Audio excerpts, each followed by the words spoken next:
Woman visits to the other side, shown why bad things happen to good people. Her name is Wendy, and in June early 2000, she had a near-death experience following an emergency cesarean section for the birth of her daughter. The procedure was complicated by a flesh-eating disease, leading to the removal of her womb, ovaries, and a significant portion of the flesh on her torso. Medically sedated for 10 days, she had a profound near-death experience during that period. In that moment, she suddenly found herself outside her body, still self-aware but separate from her physical form. The experience involved an extraordinary light that drew her toward it, exuding peace and bliss beyond the capacity of words to describe. As she was happily moving toward the light, forms began to take shape ahead. However, a tug on her arm brought her to a halt, and looking back, she saw her husband. Despite her desire for him to join her, he resisted, and she heard a telepathic message insisting that if she were to come, it must be on her own. Struggling with the decision, she reluctantly gave up the forward momentum and returned to her body. This near-death experience marked a monumental shift in her life. Upon awakening, she faced the challenges of dealing with a disfigured body and the complexities of recovering from a life-threatening illness. Despite the difficulties, she found solace in subsequent spiritual experiences. One day, while vacuuming, she felt an incredible energy and questioned whether she had fallen asleep. Recalling a Bible passage about awakening, she connected it to the notion that humanity is currently in a collective awakening. Reflecting on her experiences, she shared an instance of automatic writing where the words, "All is well in God's plan," unexpectedly flowed from her pen. This challenged her previous disbelief in God and the idea of a divine plan. She redefined God as a pure, unconditional, loving presence, the potential for all things. This perspective prompted her to grapple with the age-old question of why there is suffering, especially among good people, within the context of this divine plan. In her current understanding and experience, Wendy believes that God's plan is for peace and love, although the exact manifestation remains unclear. She suggests that our present reality is a creation of our own making, emphasizing the power of each individual as a creator. Wendy proposes a thought-provoking concept that we may be responsible for our own suffering, unintentionally causing it. Reflecting on her own bout with the flesh-eating disease, she attributes it to a deep-seated rejection of her femininity from a young age. Wendy encourages considering the idea that our thoughts shape our experiences. She argues that the negative beliefs we hold about ourselves, such as feeling unworthy or not good enough, contribute to suffering. Viewing God as a pure, unconditional, loving presence, she advocates aligning our thoughts with this positive perspective to break free from self-imposed suffering. To bring about change, Wendy introduces a 4-step method for dealing with emotions. First, she emphasizes the importance of owning emotions, recognizing them as internal rather than externally caused. Second, she suggests minimizing excessive thinking, acknowledging that the mind may not hold the solutions we seek. Third, she encourages feeling the emotions rather than avoiding them, emphasizing that all feelings are valid.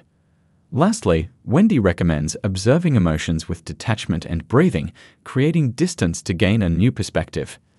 Despite its apparent simplicity, Wendy believes that this method opens up a connection to higher wisdom and a source of positive transformation. She compares it to Einstein's notion that solving a problem requires a shift to a higher level of thinking, advocating for a similar shift in understanding and dealing with emotions. Addressing negative thinking involves understanding the connection between thoughts and emotional energy. Wendy encourages approaching this with loving curiosity rather than judgment. Instead of viewing the ego mind as something to be eliminated, she suggests understanding it as an aspect of experience. By fostering curiosity and lightness, the mind becomes more open to deeper insights. Wendy emphasizes the importance of clearing the energy associated with negative thoughts. Thoughts give rise to corresponding emotional vibrations, influencing the overall energy one carries. Positive thoughts align with lighter, more powerful energies, while negative thoughts contribute to denser, challenging energies. She advocates refraining from self-condemnation and exploring one's beliefs and thoughts with genuine curiosity. Negative thinking often stems from deeper beliefs about unworthiness and inadequacy. Wendy acknowledges that uncovering these roots requires deep processing work involving both awareness and energetic clearing. She points out the psychological research suggesting that negativity tends to have a stronger impact than positivity, and there's a need for a higher ratio of positive thoughts to counterbalance negativity. Wendy contends that focusing on clearing and healing negativity rather than solely promoting positivity leads to greater personal expansion. Embarking on the profound journey of self-discovery, Wendy unraveled the intricate layers of her own pain, delving into the recesses of her soul with unwavering courage. Her narrative serves as a testament to the transformative power that lies within the crucible of personal tribulations. Wendy's odyssey wasn't without its trials and tribulations, but rather than harboring regrets, she stands resilient, embracing every nuance of her experience. In recounting her tale, Wendy underscores the profound truth that emerged from her struggles: an unyielding connection with Source, a benevolent force that permeates the fabric of existence. Despite the tumultuous path she traversed, Wendy cherishes the evolution it facilitated, acknowledging that it paved the way for an enduring communion with a loving presence that transcends the temporal ebb and flow of life. Her journey becomes a poignant reminder that this profound connection is not exclusive to those who have faced the precipice of mortality. It is an ever-present reservoir of solace, patiently awaiting recognition. Wendy's expedition into the depths of her psyche didn't merely stop at acknowledging the existence of this transcendent connection. It extended to the profound realization of the need to confront and heal deep-seated emotions. Self-hatred, guilt, and shame, though often concealed beneath the veneer of conscious awareness, can perpetuate a cycle of anguish. Wendy, drawing from her own catharsis, champions the significance of forgiveness as a pivotal step in dismantling the chains that bind individuals to their past. By forgiving and releasing the burdens of yesterday, one can emancipate themselves from the shackles that impede personal growth, recognizing that the power to effect change resides within the crucible of their own choices.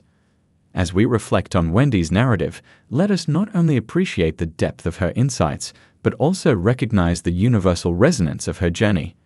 It serves as a beacon of inspiration, urging us all to confront our own shadows, navigate the labyrinth of our emotions, and embrace the liberating power of forgiveness. The story doesn't conclude here, but extends an invitation to explore further, beckoning us to subscribe and stay tuned for more adventures and profound insights that promise to enrich our own quests for meaning and transformation.